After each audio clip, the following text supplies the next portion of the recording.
Mənim adım Qədir. Qədir Rəzəbov. 27 yaşım var. Əvvəllər həmişə məktəbə sevinə-sevinə gedərdim.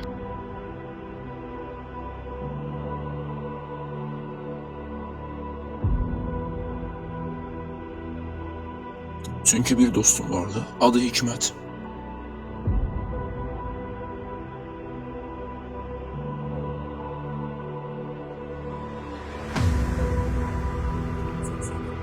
Hikmət ancaq musiqi və rəsm dərnəyi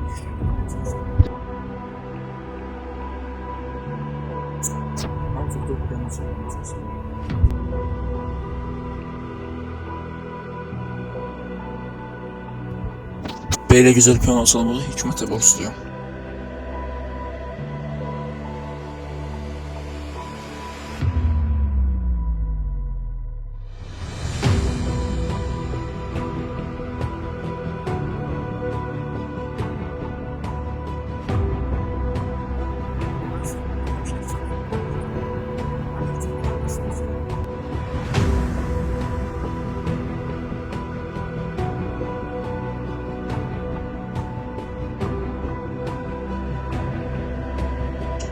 Hikmətlə həmişə çox getdiyimiz yer Starbucks olardı. Starbucks'da həmişə çox əylənir və gülərdik.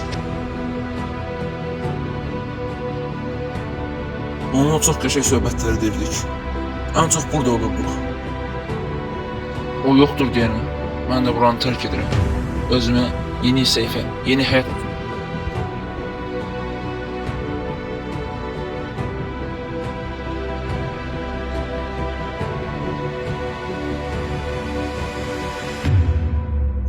Gedəcəyim üçün çox peşman idim, amma bunun dönüşü yox idi.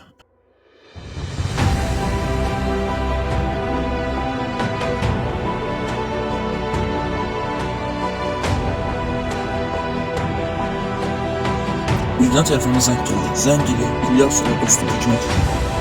Tez onun yanına getdim.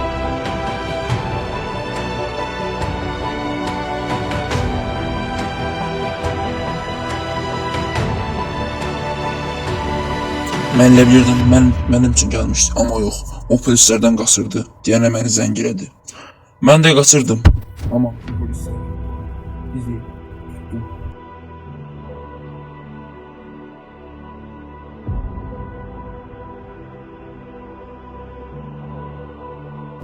Mən indi Hikmətə görə neçə illərimi həbsxanada çürüdəcəm.